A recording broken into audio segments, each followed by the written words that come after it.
ناظرین، حضرت سلیمان علیہ السلام اللہ تعالیٰ کے برگزیدہ نبی تھے۔ آپ حضرت داؤد علیہ السلام کے فرزند تھے۔ والد کے انتقال کے بعد کم عمری ہی میں آپ تخت نشین ہو گئے۔ آپ کا سلسلہ نسب حضرت ابراہیم علیہ السلام سے جا ملتا ہے۔ حضرت سلیمان علیہ السلام کی والدہ کے متعلق بہت کم معلومات ملتی ہے۔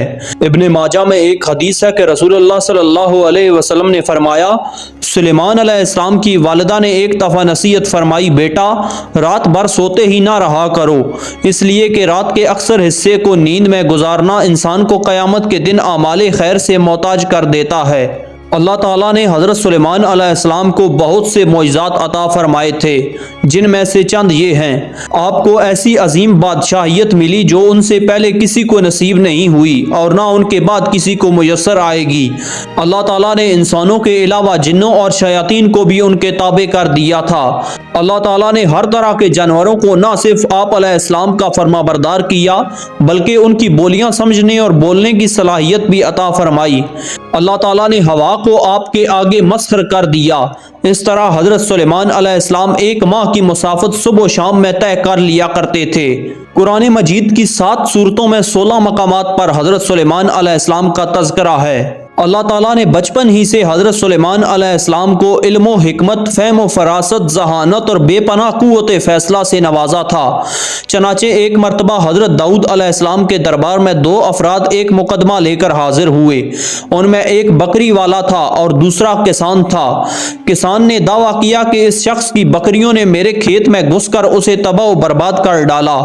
حضرت داؤد علیہ السلام نے اپنے علم و تجربے کے پیش نظر فیصلہ دیا کہ کھیتی کا نقصان بکریوں کے ریوڑ کی قیمت کے برابر ہے، لہٰذا بکریوں کا پورا ریوڑ اس کسان کو دیا جائے۔ وہ دونوں افراد فیصلے کے بعد عدالت سے باہر نکلے تو دروازے پر کم عمر حضرت سلیمان علیہ السلام سے ملاقات ہو گئی۔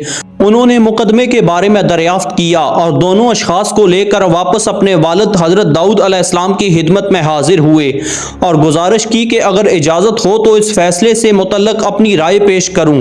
حضرت داؤد علیہ السلام نے آپ کو اجازت دی تو حضرت سلیمان علیہ السلام نے اپنے والد سے کہا، آپ بکریاں تو کھیت والے کو دے دیں تاکہ وہ ان سے فائدہ اٹھاتا رہے، اور کھیت کی زمین بکریوں والے کے سپرد کر دیں کہ وہ اس میں کاشت کر کے کھیت کو اس حالت میں لے آئے جیسا بکریوں کے چرنے سے پہلے تھا۔ جب کھیت اپنی حالت میں واپس آ جائے تو کھیت واپس کسان کو دے دیں اور بکریاں بکری والے کو۔ حضرت داؤد علیہ السلام کو یہ فیصلہ بہت پسند آیا۔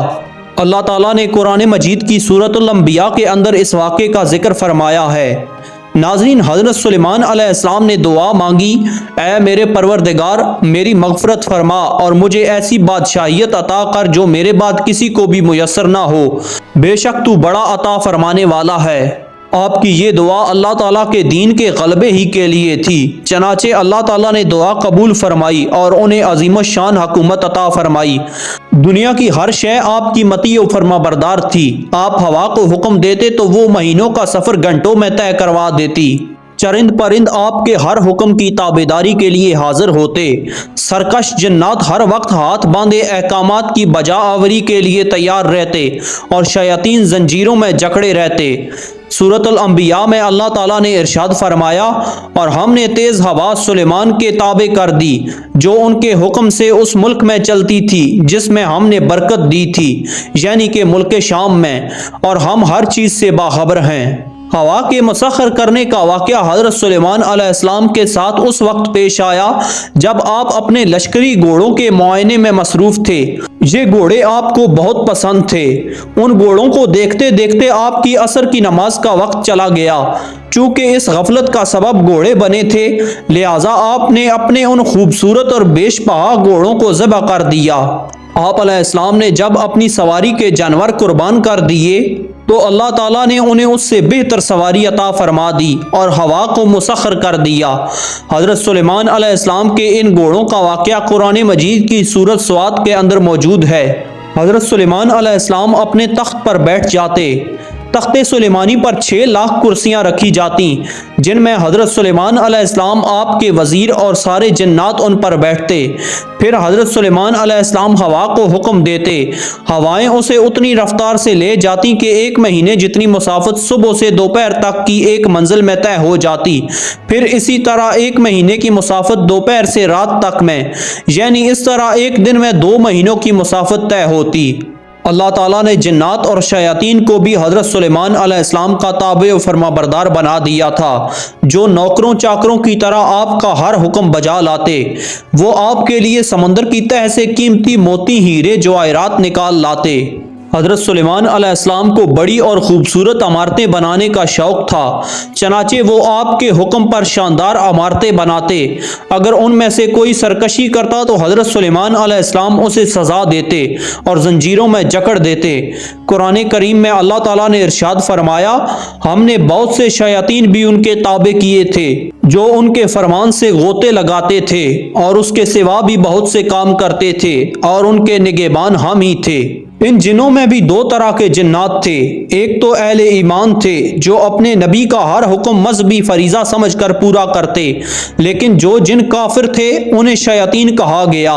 وہ اپنے کفر اور سرکشی کے باوجود حضرت سلیمان علیہ السلام کے تابع و فرمان تو رہتے، لیکن ان سے نقصان کا بھی اندیشہ تھا، اسی لیے اللہ تعالیٰ نے ان کی حفاظت فرمائی۔ اللہ تعالیٰ نے ایک فرشتہ مقرر فرما دیا تھا جس کے ہاتھ میں آگ کا سونٹا تھا، جو جن حضرت سلیمان علیہ السلام کے حکم سے سرتابی کرتا، فرشتہ اسے سونٹا مارتا جس سے وہ جل کر بھسم ہو جاتا۔ اللہ تعالیٰ نے آپ علیہ السلام کو تمام جانوروں حتیٰ کہ چیونٹیوں تک کی بولیوں کے علم سے نوازا تھا۔ ایک مرتبہ حضرت سلیمان علیہ السلام اپنے لشکر کے ساتھ ایک ایسے میدان سے گزرے جہاں چیونٹیوں کی بڑی بستی تھی۔ چیونٹیوں کی ملکہ نے جب لشکر کو دیکھا تو کہا، اے چیونٹیوں، اپنے گھروں میں گھس جاؤ، کہیں ایسا نہ ہو کہ حضرت سلیمان علیہ السلام ان کا لشکر تمہیں پیروں تلے رونڈ ڈالیں اور انہیں روندنے کی خبر بھی نہ ہو۔ یہ بات سن کر حضرت سلیمان علیہ السلام مسکرا دیے اور اللہ کا شکر بجا لائے، کہنے لگے، اے میرے رب، مجھے توفیق عنایت کر کے جو احسان تو نے مجھ پر اور میرے والدین پر کیے ہیں ان کا شکر کروں اور ایسے نیک کام کروں کہ تو ان سے خوش ہو جائے اور مجھے اپنی رحمت سے اپنے نیک بندوں میں داخل فرما۔ آپ علیہ السلام کے دور میں ایک مرتبہ قحط پڑ گیا تو آپ نے لوگوں کو نماز استسقاء کے لیے نکلنے کا حکم دیا۔ جب نماز پڑھنے کے لیے میدان میں گئے تو وہاں کھڑی ایک چیونٹی دیکھی جو کہ عرض کر رہی تھی، اے اللہ، میں بھی تیری مخلوق ہوں، ہمارا بھی تیرے فضل کے بغیر چارہ نہیں، تو اے اللہ ان پر بارش برسا دے۔ یہ سن کر آپ علیہ السلام واپس آ گئے اور لوگوں کو کہا کہ اب بارش ہو جائے گی۔ اسی طرح ایک مرتبہ حضرت سلیمان علیہ السلام نے ایک مقام پر قیام فرمایا جہاں پانی نہیں تھا۔ اللہ تعالیٰ نے ہدہد کو یہ حیثیت عطا فرمائی ہے کہ وہ زمین کے اندر کی چیزوں اور زمین کے اندر بہنے والے چشموں کو بھی دیکھ لیتا ہے۔ لہٰذا حضرت سلیمان علیہ السلام نے پوچھا کہ ہدہد کدھر ہے، تو معلوم ہوا کہ وہ پرندہ غائب ہے۔ بغیر اطلاع کے غیر حاضر ہونے پر آپ کو غصہ آ گیا اور فرمایا، اگر ہدہد نے غیر حاضری کی معقول وجہ نہ بتائی تو اسے سخت سزا دوں گا اور ذبح کر دوں گا۔ ابھی کچھ ہی دیر گزری تھی کہ ہدہد حاضر ہو گیا اور کہنے لگا کہ میں آپ کے لیے ایک خاص خبر لایا ہوں، میں آپ کے پاس قبیلہ سبا کی ایک سچی خبر لایا ہوں۔ ہدہد نے کہا، اے بادشاہ، میں نے وہاں ایک عورت دیکھی ہے جو اس قوم کی حکمراں ہے، اس کو ہر طرح کی آسائش و سامان میسر ہے، اس کا تخت بھی بڑا عظیم الشان ہے۔ میں نے دیکھا ہے کہ وہ اور اس کی قوم اللہ کی بجائے سورج کے آگے سجدہ کرتی ہیں۔ ابلیس نے ان کے اعمال ان کی نظر میں مرغوب کر رکھے ہیں اور انہیں راہ حق سے روک رکھا ہے۔ حضرت سلیمان علیہ السلام نے فرمایا کہ اب ہم دیکھیں گے کہ تو نے سچ کہا ہے یا جھوٹا ہے، میرا یہ خط لے جا کر انہیں دے دے، پھر ان کے پاس سے ہٹ جا اور دیکھ کہ وہ کیا جواب دیتے ہیں۔ ہدہد نے حضرت سلیمان علیہ السلام کے حکم کی فوری تعمیل کی اور خط لے جا کر ملکہ سبا کے پاس پہنچایا۔ روایات میں آتا ہے کہ ملکہ سبا، جس کا نام بلقیس تھا، اس وقت بھی سورج کی پوجا کر رہی تھی۔ ہدہد حضرت سلیمان علیہ السلام کا وہ خط اس کے قریب رکھ کر وہاں سے ہٹ گیا۔ حدیث مبارکہ میں آتا ہے کہ 4 جانوروں کو مت قتل کرو، جن میں چیونٹی، شہد کی مکھی، ہدہد اور سرد یعنی لٹورا ہے۔ سرد یعنی لٹورا کا سر بڑا، پیٹ سفید اور پیٹھ سبز ہوتی ہے۔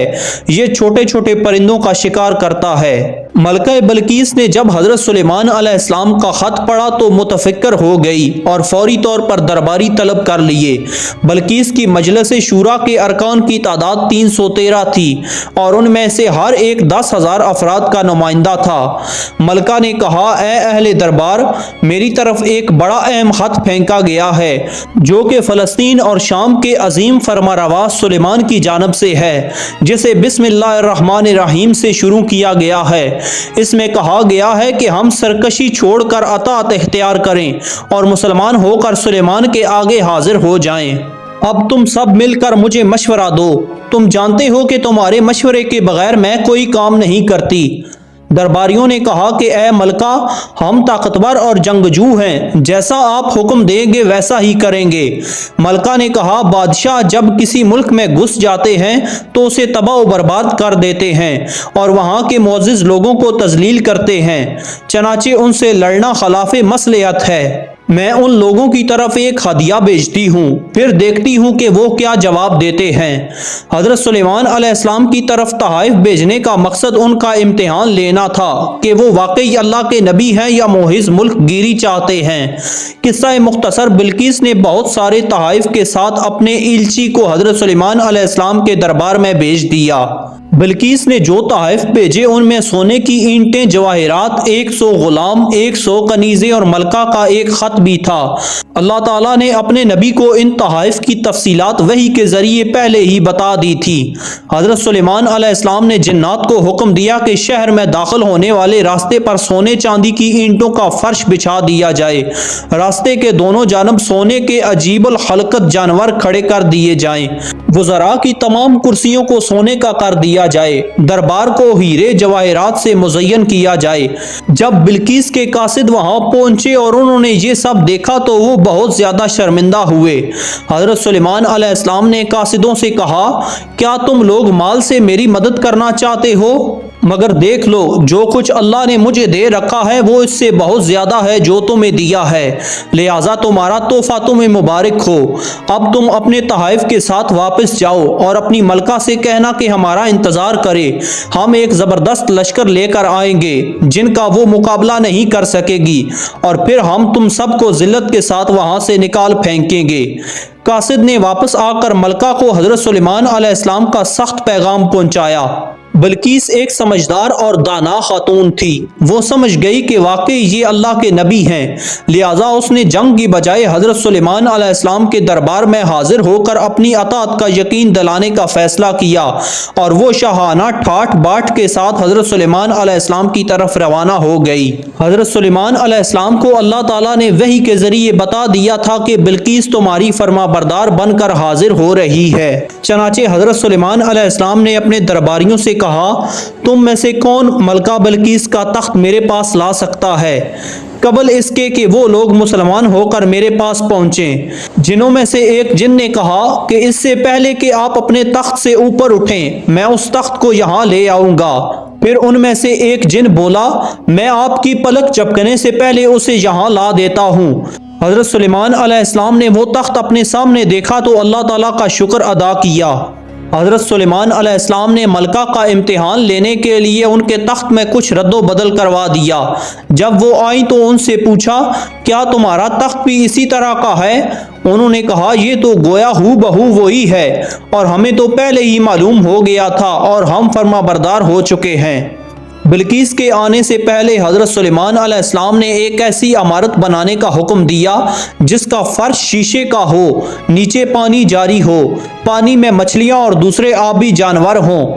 حضرت سلیمان علیہ السلام اس عمارت میں اپنے شاہی تخت پر جلوہ افروز تھے، اور شیشے کے نیچے سے پانی اپنی پوری آب و تاب سے بہہ رہا تھا، جبکہ اس کے اوپر کا شیشہ نظر نہیں آتا تھا۔ بلقیس کو اسی محل میں لایا گیا۔ جب اس نے اس فرش کو دیکھا تو اسے پانی کا حوض سمجھا اور کپڑا ہٹا کر اپنی پنڈلیاں کھول دیں۔ حضرت سلیمان علیہ السلام نے کہا، یہ ایسا محل ہے جس کے نیچے بھی شیشے جوڑے ہوئے ہیں۔ وہ بول اٹھی، پروردگار، میں اپنے آپ پر ظلم کرتی رہی اور اب میں سلیمان علیہ السلام کے ہاتھ پر اللہ تعالیٰ پر ایمان لاتی ہوں۔ روایات میں آتا ہے کہ ملکہ سبا مسلمان ہونے کے بعد حضرت سلیمان علیہ السلام کے نکاح میں آ گئی تھی اور آپ علیہ السلام نے انہیں ان کے ملک واپس بھیج دیا تھا۔ حضرت سلیمان علیہ السلام نے یمن میں ان کے لیے 3 محل تعمیر کروائے۔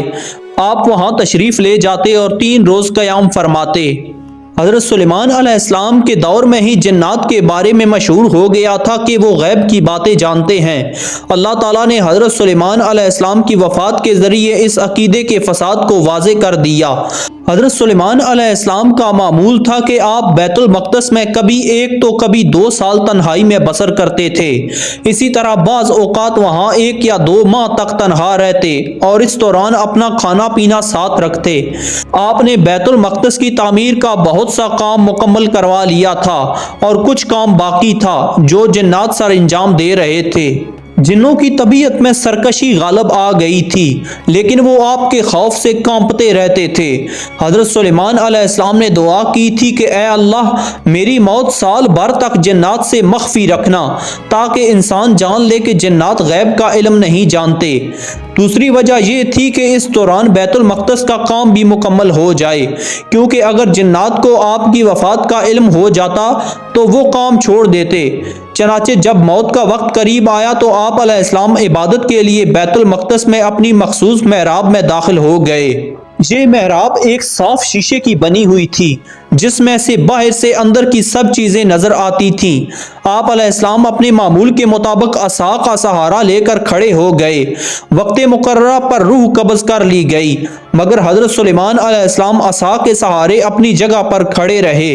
جنات یہی سمجھتے رہے کہ وہ عبادت میں مشغول ہیں، اسی لیے وہ تعمیراتی کام میں لگے رہے، یہاں تک کہ 1 سال گزر گیا اور بیت المقدس کا بقیہ کام بھی مکمل ہو گیا۔